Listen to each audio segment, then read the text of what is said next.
Di abad selanjutnya lagi, di abad 16, kita mengenal ada nama Syekh Siti Jenar yang hidup di Indonesia. Di mana Syekh Siti Jenar ini dikenal dengan pemikiran tasawuf yang mengembangkan dari wahdatul wujud menjadi sebuah konsep yang disebut sebagai manunggaling kawula lan Gusti. Nah, ketika ini dikenakan kepada Allah, ya, di manakah Allah, ini memiliki konsekuensi yang menarik. Karena Allah itu kan tidak terikat oleh ruang.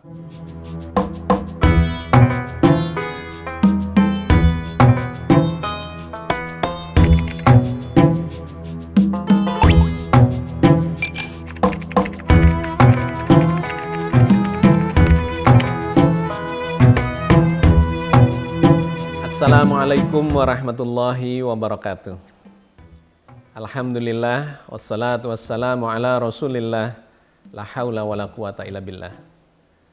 Sahabat Cangkir Tasawuf, alhamdulillah kita berjumpa lagi di episode yang ke-74.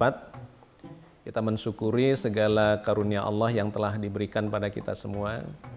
Khususnya kita masih punya kesempatan untuk terus menggali hikmah dari dalam Al-Quran Al-Karim, kitab suci kita, kitab petunjuk yang dijamin kebenarannya oleh Allah, dan kemudian menjadi warisan yang paling otentik dari Rasulullah Sallallahu Alaihi Wasallam. Mudah-mudahan kita terus dalam bimbingan Allah sehingga kita bisa mendapatkan hikmah-hikmah yang bermanfaat untuk mendekatkan kita ya, semakin dekat kepada Allah Azza wa Jalla, dan dalam akhir hayat kita, mudah-mudahan kita mencapai puncak spiritualitas terbaik kita, menghadirkan Allah dalam seluruh horizon kesadaran kita. Amin ya rabbal alamin. Sahabat sekalian, di episode kali ini kita akan mengangkat tema kajian terkait dengan buku saya yang berjudul Bersatu dengan Allah. Ini adalah salah satu buku saya yang dianggap kontroversial. Dari 60-an judul buku yang sudah saya tulis, sebenarnya sudah saya tulis pada tahun 2005, tetapi cetak ulang terus sampai sekarang lebih dari 20 kali sudah cetak ulang karena menjadi kajian-kajian yang menarik di berbagai kalangan dan komunitas atau pemikir Islam. Di mana Senin yang lalu dalam minggu ini kita sudah mendengarkan buku ini dibacakan ya, dalam program audiobook. Sebagaimana kita tahu dalam seminggu kita punya 3 kali program ya, 3 macam program. Hari Senin kita punya audiobook yang membacakan buku-buku saya sebagai rujukan dari kajian-kajian saya lainnya.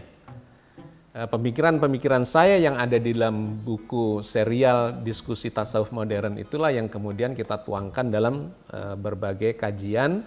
Di antaranya di channel YouTube kita ini Rabu kita angkat dalam bentuk kajian Islam futuristik dengan stressing penegasan pada sisi saintifiknya. Dan hari Jumat seperti ini kita punya kajian Cangkir Tasawuf yang lebih menyoroti, lebih fokus mengkaji sisi ketauhidannya. Jadi kalau Anda ingin tahu pemikiran utuhnya itu ada di bukunya. Tetapi kajian-kajian cuplikannya dan stressing-stressingnya itu ada di kajian Islam futuristik dan Cangkir Tasawuf. Oke, dalam minggu ini dan mungkin beberapa episode ke depan kita akan mencoba mengeksplorasi, mencuplik beberapa bagian dari buku Bersatu dengan Allah yang ini dianggap kontroversial oleh sejumlah pemikir Islam di Indonesia maupun di luar negeri. Sahabat sekalian, ketika kita bicara tentang ketauhidan dan khususnya buku Bersatu dengan Allah, maka ini mengingatkan kita kepada beberapa pemikiran yang sudah berkembang sejak abad ke-9. Ada nama-nama yang terkait dengan ketauhidan yang mendalam ini, diantaranya adalah Al-Halaj, ya, Husain bin Mansur Al-Halaj yang hidup di abad ke-9 dan 10 di Baghdad. Kita pernah membahas ini sebagiannya, ya. beliau dikenal dengan statementnya ana al-haq yang menuai kontroversi juga. Kemudian dilanjutkan pemikiran itu dikembangkan ya pada abad ke-12 dan 13 oleh seorang ilmuwan ya pemikir Islam yang hidup di Eropa, di Spanyol, lahir di Eropa, di Spanyol dan kemudian meninggal di Maroko, yaitu Ibnu Arabi, di mana beliau mengarang buku ratusan ya, sekitar 300-an judul buku, sangat produktif. Dan salah satu yang sangat terkenal dari beliau adalah pemikiran ketauhidannya yang dikenal sebagai Wahdatul Wujud, yang gemanya itu sampai sekarang menjadi kajian-kajian yang menarik di dalam kalangan pemikir Islam. Dan yang ketiga, di abad selanjutnya lagi, di abad 16 kita mengenal ada nama Syekh Siti Jenar yang hidup di Indonesia. Di mana Syekh Siti Jenar ini dikenal dengan pemikiran tasawuf yang mengembangkan dari Wahdatul Wujud menjadi sebuah konsep yang disebut sebagai manunggaling kawula lan Gusti. Sahabat sekalian, ketiga pemikiran Islam tentang ketauhidan ini menjadi kajian-kajian yang sangat menarik dan diantaranya menjadi inspirasi bagi saya untuk menulis buku Bersatu dengan Allah. Saya tidak sepenuhnya sependapat dengan pemikiran-pemikiran mereka ya tentang ana al-haq, di mana Al-Halaj mengatakan aku adalah kebenaran. Ya, saya mencoba memahami bahwa beliau sedang mengalami ekstase dan mengatakan bahwa ana al-haq itu adalah kebersatuannya Al-Halaj dengan Allah saat mengucapkan itu. Yang ini perlu diklarifikasi karena bisa menimbulkan kesalahpahaman ya. Maka buku ini bagian dari klarifikasi itu.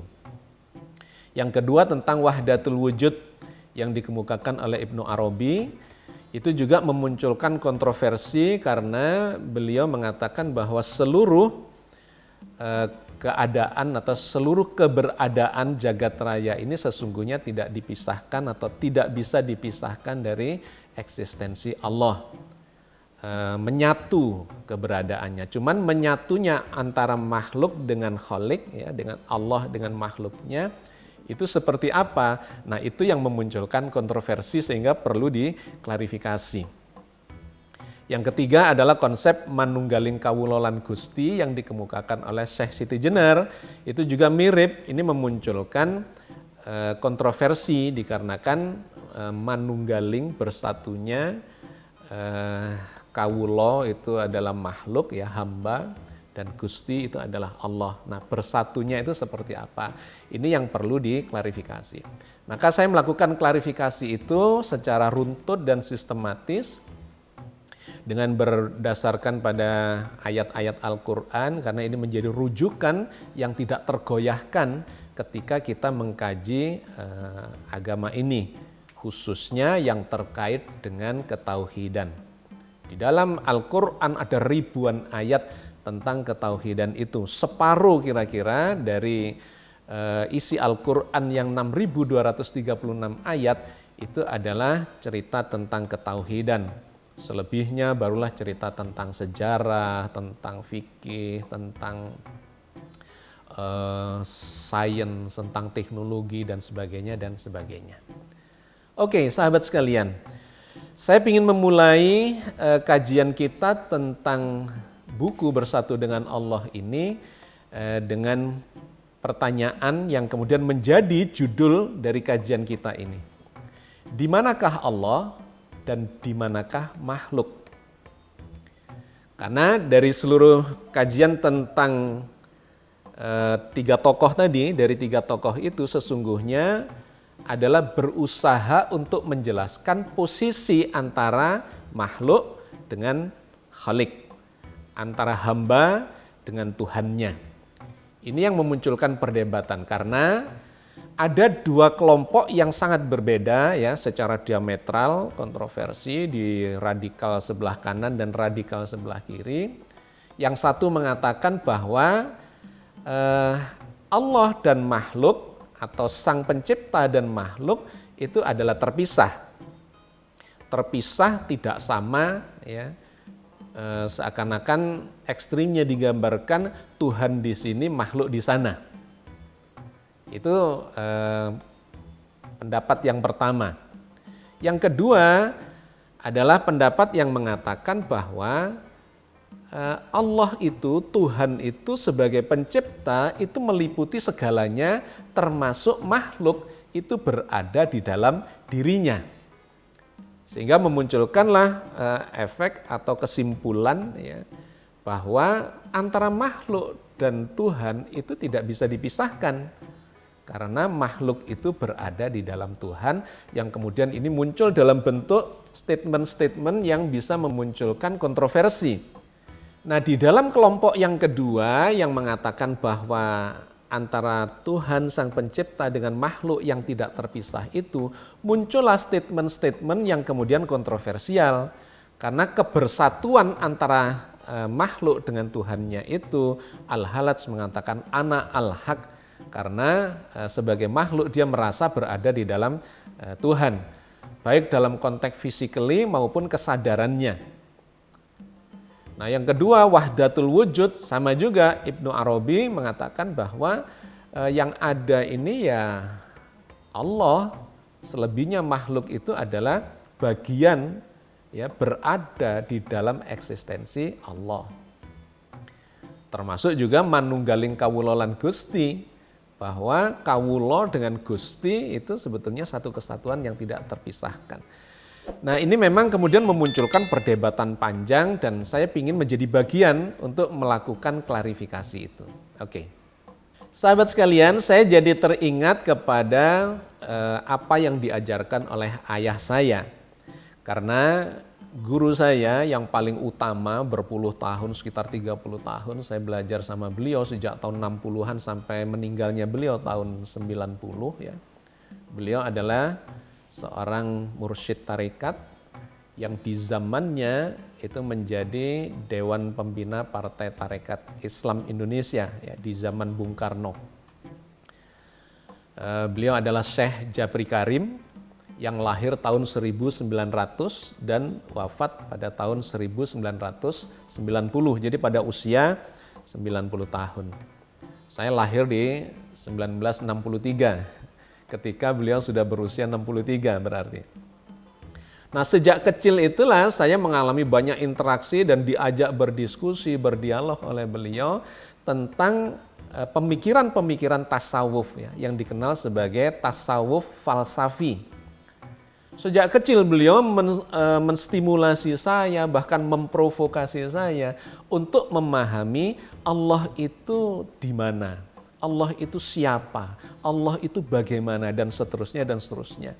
Ya, sampai meninggalnya beliau pada tahun 90, sehingga kurang lebih saya berguru pada beliau sekitar 25 ya 30 tahun dalam masa hidup beliau itu. Nah, sahabat sekalian, satu bagian dari pelajaran beliau yang saya ingat terus sampai sekarang dan sangat teringat ya, melekat dalam benak saya, suasana itu adalah ketika beliau mengajak saya berdialog di meja makan. Saya ingat betul waktu itu sedang makan malam ya. Kemudian sambil makan kita ngobrol, diantaranya adalah tentang ketauhidan. Jadi biasa itu bapak saya itu dalam kondisi apapun, sedang makan, sedang bercengkrama, sedang pergi berdua, itu selalu saja menstimulasi untuk mengajak dan mengajarkan pola pikir yang tauhid. Nah, di meja makan itu seusai makan, beliau tiba-tiba bertanya kepada saya. Seingat saya masih usia SD lah, saya lupa kelas berapa, tapi kira-kira umur mungkin ya 9 atau 10 atau 11 di sekitar itu. Beliau bertanya, kamu tahu nggak Allah itu berada di mana? Saya sempat tercenung sebentar, di mana ya Allah? Tiba-tiba terpikir dalam pikiran saya, dalam benak saya tentang surga. Karena saya mendengar di antara atau di sekitar saya mengatakan bahwa Allah itu ada di surga loh. Kenapa? Karena surga itu adalah ibaratnya tempat yang indah ya, seperti sebuah istana dengan taman yang indah dan segala macam ada, maka muncullah bayangan saya bahwa itu adalah tempat yang sangat layak untuk Tuhan, untuk Allah. Dan kita tahu di antara kita atau bahkan di agama yang lain mengatakan Tuhannya berada di dalam surga. Dan itu cukup memberikan informasi kepada saya yang mengesankan bahwa di masa kecil itu Tuhan itu kayaknya memang pantas berada di dalam surga. Sehingga langsung spontan saya jawab pertanyaan bapak saya itu dengan mengatakan Tuhan Allah berada di dalam surga. Bapak saya kemudian tersenyum, ya, tidak menyalahkan, tidak membenarkan, tapi kemudian bertanya lagi, kalau Tuhan di dalam surga, menurutmu besar mana Tuhan dengan surga? Saya berpikir sejenak, kemudian mengatakan, ya tentu saja lebih besar surga daripada Tuhan. Karena surga itu seperti tempat atau istana yang indah dan Tuhan kemudian saya bayangkan berada di dalam surga itu.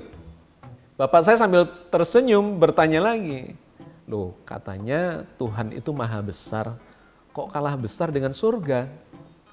Kalau Tuhan berada di dalam surga, kata beliau, berarti Tuhan kalah besar dong dengan surganya sehingga Tuhan itu tidak maha besar.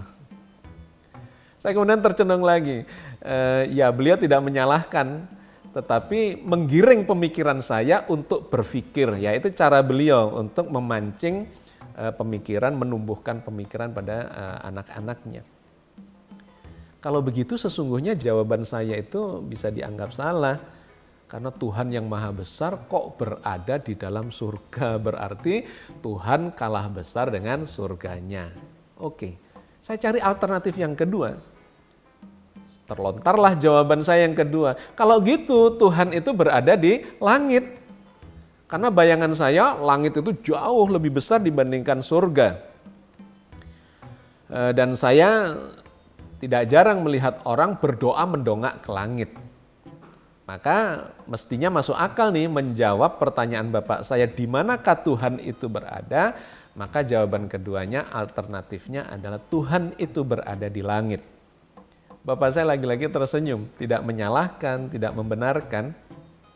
Tetapi menggiring dengan pertanyaan lagi, kalau Tuhan berada di langit, berarti jauh ya Tuhan itu dengan kita. Katanya Allah itu dekat, lebih dekat daripada urat leher. Saya manggut-manggut, oh salah lagi nih jawaban saya ini. Dan kemudian muncullah ide yang ketiga, kalau Tuhan di langit dianggap jauh, maka mestinya Tuhan itu dekat dengan kita, bersama dengan kita. Saya langsung jawab, oh Tuhan berarti bersama dengan kita. Bapak saya tersenyum semakin lebar dan kemudian bertanya lagi, bersama aku, bersama kamu, bersama dia, bersama mereka, berarti Tuhan itu banyak dong. Katanya Tuhan itu satu. Wah ini luar biasa ya diskusi yang terjadi.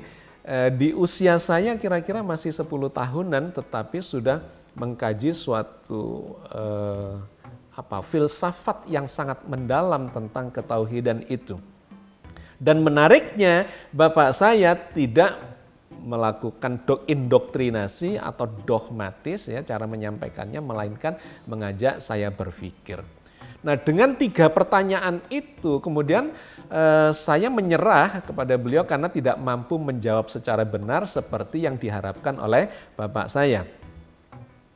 Lantas bapak saya mengambil air teh ya 1 gelas yang masih ada air tehnya separuh di situ, ditunjukkan pada saya. Keberadaan Tuhan dengan makhluknya itu adalah mirip dengan air teh di dalam gelas ini. Saya perhatikan, saya belum mengerti. Kamu tahu nggak warnanya ini apa? Ya warnanya coklat kekuningan, saya bilang. Kamu tahu nggak asalnya warna coklat kekuningan dari air teh yang di dalam gelas ini dari mana? Tentu saja itu adalah dari air bening, air putih kita menyebutnya yang dicelupi dengan daun teh. Kemudian jadilah dia berwarna coklat kekuningan itu. Karena saya melihatnya ibu saya kalau membuat teh ya begitulah. Nah beliau kemudian bertanya, sekarang kamu bisa nggak membedakan antara air putih, air jernih itu dengan warna tehnya? Saya bilang nggak bisa, karena sudah bercampur menjadi satu. Nah, bapak saya kemudian mengatakan, nah begitulah keberadaan antara Tuhan, ya Allah, dengan makhluknya sudah tidak bisa dipisahkan lagi antara Tuhan dengan makhluk, Sang Pencipta dengan yang diciptakan, seperti tidak bisa dipisahkannya antara warna air dengan warna teh yang kecoklatan itu. Saya manggut, nggak ngerti.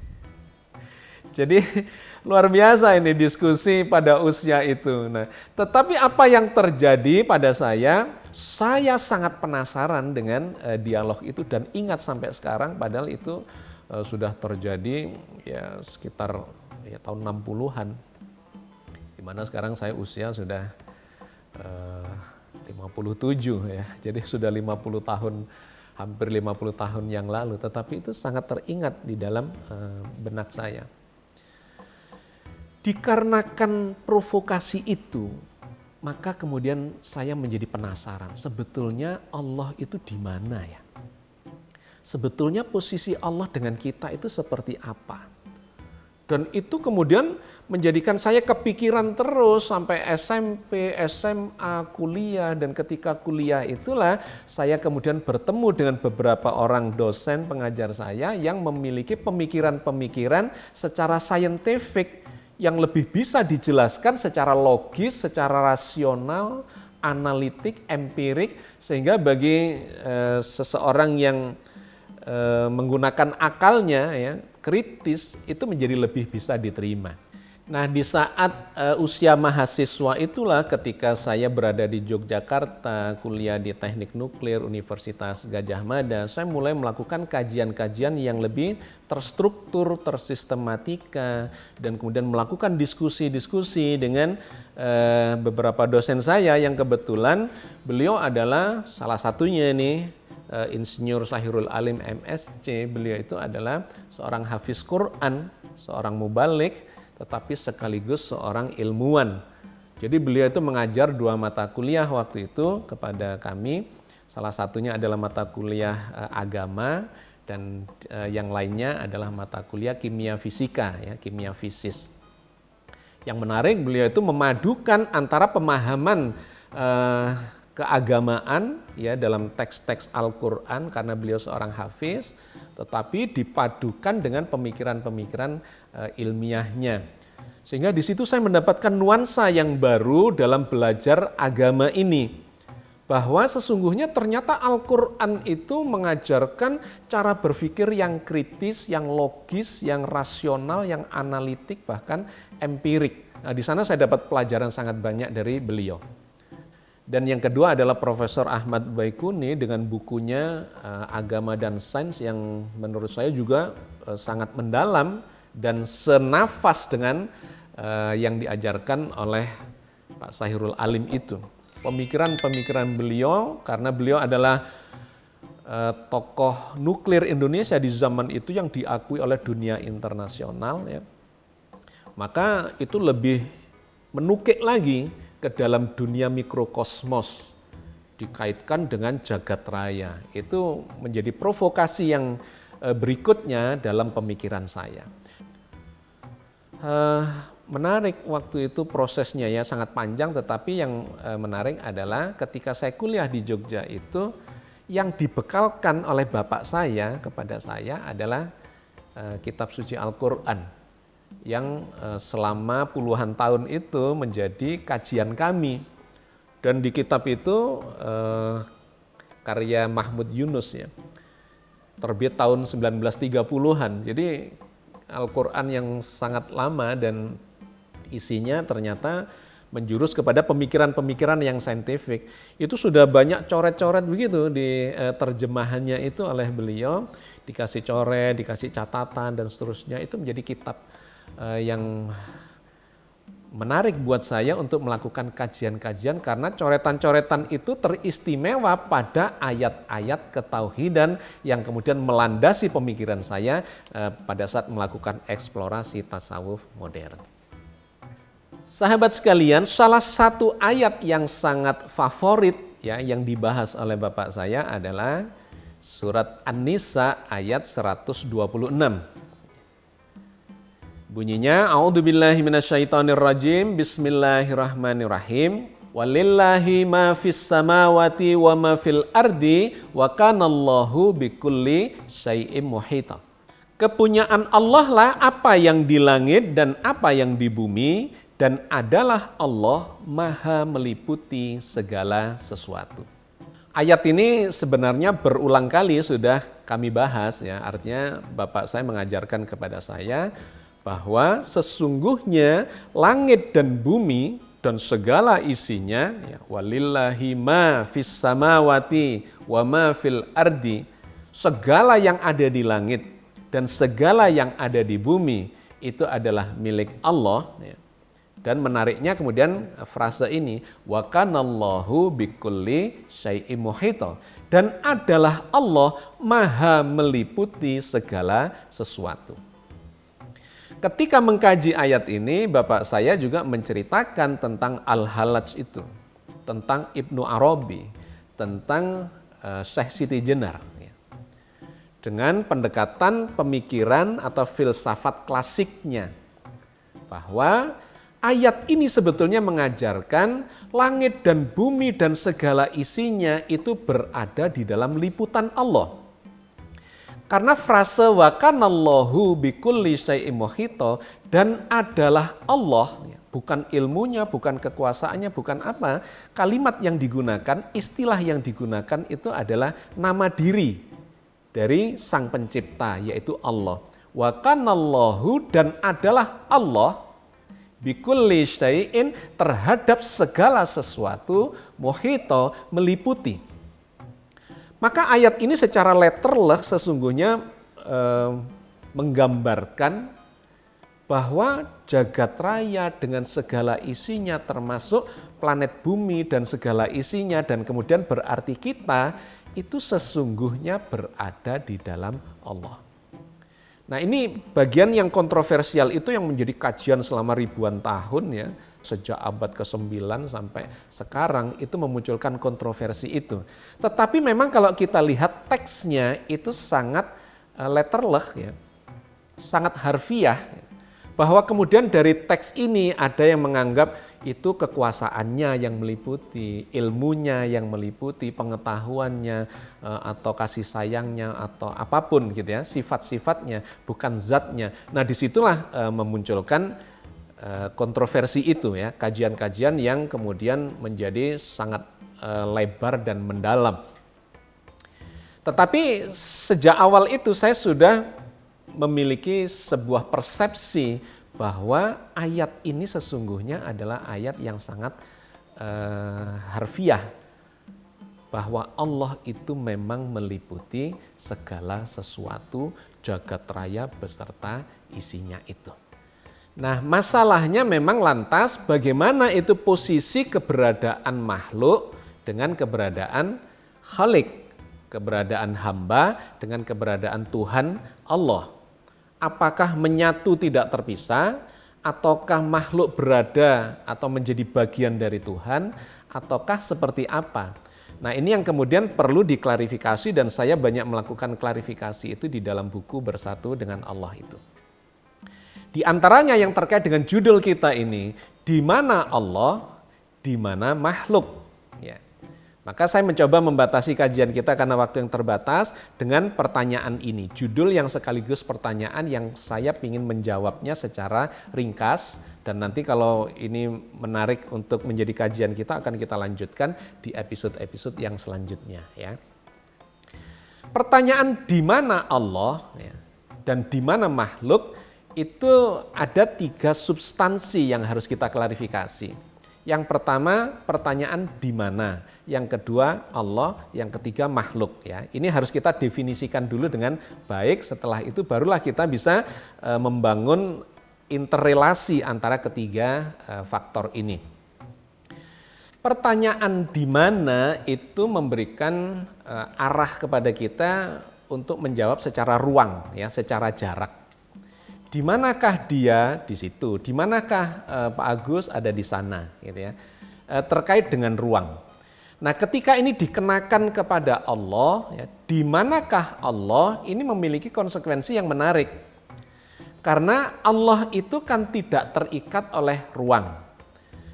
Kalau kita kaitkan dengan ayat tadi itu dalam surat An-Nisa 126 itu, Allah itu justru meliputi jagat raya. Ya, di sana dikatakan dimulai dari walillahi ma fis samawati wa ma fil ardi wa kanallahu bikulli syai'in muhita. Langit dan bumi dengan segala isinya adalah milik Allah dan adalah Allah meliputi segala sesuatu yang ada di langit dan bumi itu. Nah, langit dan bumi ini ya, salah satu variabelnya adalah ruang. Jarak bumi dengan matahari, jarak antar benda langit atau di dalam planet bumi ini jarak saya dengan Anda, jarak. Nah, ini berada di dalam Allah semua. Seluruh ruangan jagat raya dan seluruh jarak yang ada di dalamnya itu berada di dalam Allah. Maka ketika kita bertanya, di mana Allah? Itu menjadi tidak make sense. Kenapa? Karena pertanyaan di mana Allah atau di mana sesuatu itu adalah terkait dengan sesuatu yang kadang-kadang bisa di sini, bisa di situ, bisa di sana.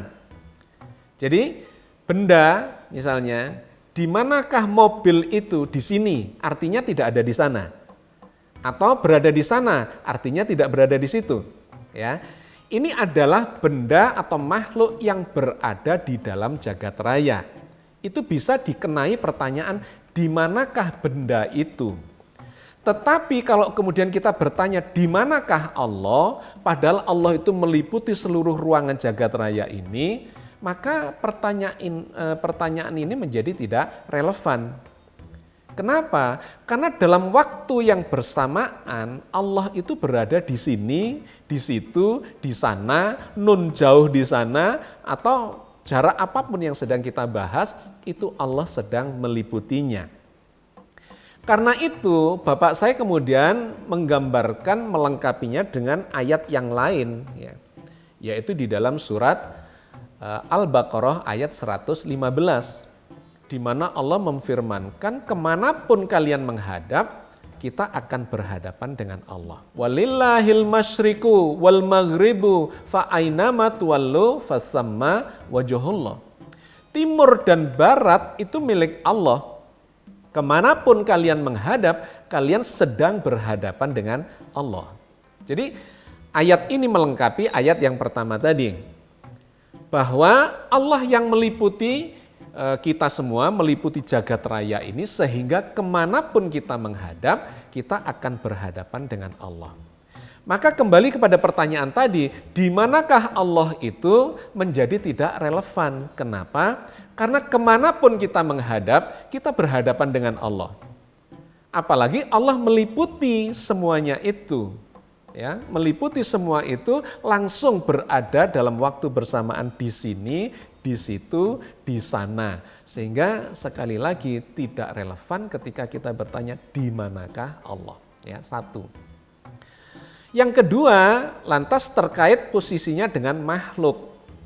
Ya, maka kalau kita membagi eksistensi ya, secara spiritual itu kan cuma ada kholik dan makhluk, pencipta dan yang diciptakan. Siapa pencipta? Jawabannya jelas adalah Allah. Apa yang diciptakan adalah seluruh jagat raya beserta isinya.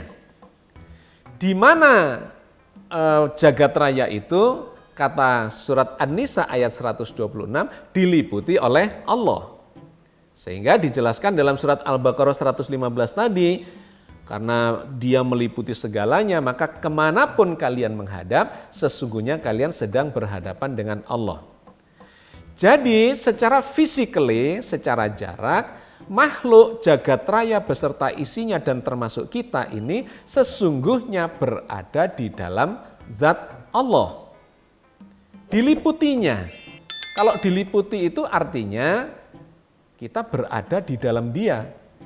Jadi nggak make sense kalau Allah mengatakan meliputi, tetapi kemudian yang diliputi, sesuatu yang diliputi itu berjarak dengan Dia. Itu secara logika tidak masuk akal. Sesuatu yang meliputi sesuatu yang lain, pasti sesuatu yang lain itu berada di dalam sesuatu yang lebih besar itu.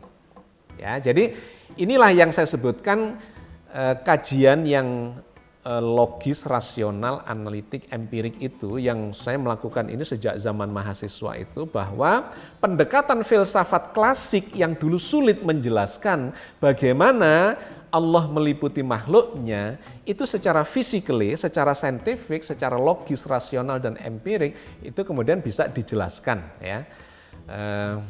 Dan ini kemudian lebih bisa diterima oleh akal kita. Bahwa Al-Quran khususnya 2 ayat ini, dan kemudian nanti dijelaskan di ayat yang berbeda lagi.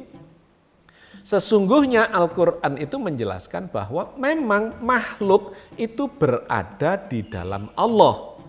Karena Allah itu maha meliputi, karena Allah itu maha besar. Kalau sampai ada sesuatu di luar dirinya, berarti Allah tidak maha meliputi. Dan yang kedua berarti Allah tidak maha besar. Jadi nanti bertabrakan semua dengan sifat-sifat Allah yang maha mengetahui, maha berilmu, dan sebagainya. Ya. Nah, jadi kesimpulan ini sangat menarik bahwa ternyata kalau kita kaji secara pendekatan filsafat klasik maupun filsafat modern, perpaduan itu yang saya sebut sebagai tasawuf modern memang memberikan kesimpulan tidak bisa tidak bahwa seluruh makhluk jagat raya dengan segala isinya ini berada di dalam Allah, di dalam dirinya. Nah, tinggal kemudian poin terakhirnya adalah seberapa jaraknya. Kalau kita berada di dalam Allah, maka berapa jarak kita dengan Allah itu. Nah, inilah yang kemudian dilengkapi oleh ayat yang ketiga yang dijelaskan Allah, difirmankan Allah di dalam surat Qaf ayat 16. Walaqad khalaqnal insan wa na'lamu ma tuwaswisu bihi nafsuhu wa nahnu aqrabu ilaihi min hablil warid. Sesungguhnya kamilah yang menciptakan manusia dan kami tahu persis apa yang dibisikkan oleh jiwanya, oleh hatinya. Wa nahnu aqrabu ilaihi min hablil warid. Dan kami lebih dekat kepadanya daripada urat lehernya. Sahabat sekalian, ayat ini kemudian menjelaskan jarak antara Tuhan dengan makhluknya, ya, antara Allah dengan hamba, itu seberapa jauh. Ternyata Al-Quran juga menjelaskan lebih dekat daripada urat lehermu. Padahal urat leher itu ada di dalam diri kita. Sehingga kalau saya tanya kepada Anda, berapa jarak Anda dengan urat leher Anda? Maka Anda tidak bisa menjawab. Kenapa? Karena urat leher itu sudah ada di dalam diri kita, alias tidak berjarak dengan kita. Nah, ini menjadi ungkapan yang sangat menarik karena Allah mengatakan lebih dekat daripada yang tidak ada jaraknya itu. Sehingga kita tidak bisa menyalahkan kenapa ada pemikiran atau kesimpulan bahwa sesungguhnya kita ini berada di dalam Allah tanpa jarak. Apa artinya tanpa jarak itu? Maka kemudian ada yang menyebutnya sebagai bersatu dengan Dia. Manunggaling kawulolan Gusti, kata Syekh Siti Jenar, atau wahdatul wujud katanya Ibnu Arabi. Jadi secara jarak itu memang kita tidak menemukan argumentasi bahwa makhluk dan Allah itu terpisah secara jarak. Karena memang ayatnya secara letterleh mengatakan itu. Nah, masalahnya adalah kemudian muncul pertanyaan yang ketiga dan ini terakhir, bagian dari penutup ini. Kalau begitu apakah makhluk ini lantas sama dengan Tuhan? Apakah hamba ini sama dengan Gusti? Nah, itu yang sesungguhnya tidak, tentu saja tidak. Bukan berarti kalau sesuatu meliputi sesuatu yang lain, itu berarti yang diliputi sama dengan yang meliputi. Nah, Al-Quran kemudian mencontohkan ini, posisi atau analogi antara Allah, antara Tuhan dengan makhluk, itu seperti antara pelita dengan cahaya. Dan ini analogi yang ada di dalam Al-Quran, firman Allah di dalam surat Nur, ya, surat An-Nur ayat 35. Allahu nurus samawati wal ardi masalu nurihi kamiskatin fiha misbah. Allah adalah cahaya langit dan bumi. Perumpamaan cahaya Allah itu bagaikan sebuah lubang yang tak tembus cahaya yang di dalamnya ada misbah. Jadi menarik, ini menjadi kajian para sufi ya di kalangan penganut tasawuf, karena memberikan analogi yang menarik antara Tuhan dengan cahaya, ya, Tuhan mencahayai langit dan bumi, Tuhan diumpamakan sebagai pelita, dan cahaya langit dan bumi atau makhluknya itu, ciptaannya itu diumpamakan sebagai cahaya. Artinya cahaya itu berasal dari pelita. Tanpa ada pelita tidak ada cahaya. Apakah bisa dipisahkan antara pelita dengan cahayanya? Tidak bisa. Menyatu, tidak bisa dipisahkan. Cahaya adalah bagian dari eksistensi pelita itu sendiri. Tetapi cahaya itu bukan pelita. Pelita adalah sumber dari cahaya itu. Ya. Nah, saya kira ini menjadi analogi ya yang sangat menarik untuk memberikan klarifikasi, gambaran yang holistik bahwa sesungguhnya Al-Quran menggambarkan makhluk berada tidak bisa terpisahkan dari Sang Pencipta, tetapi makhluk dan pencipta itu adalah dua entitas atau dua eksistensi yang berbeda. Cahaya itu bersifat semu, sedangkan pelita itu bersifat lebih substansial. Jadi kira-kira begitulah gambaran antara makhluk dengan Allah. Ya, memang ini akan memiliki nuansa dalam berbagai sudut pandang yang bisa berbeda-beda di antara setiap penafsir. Tidak masalah. Tetapi kita punya cantolan, kita punya rujukan ayat-ayat di dalam Al-Quran yang mengatakan bahwa makhluk itu berada di dalam Allah.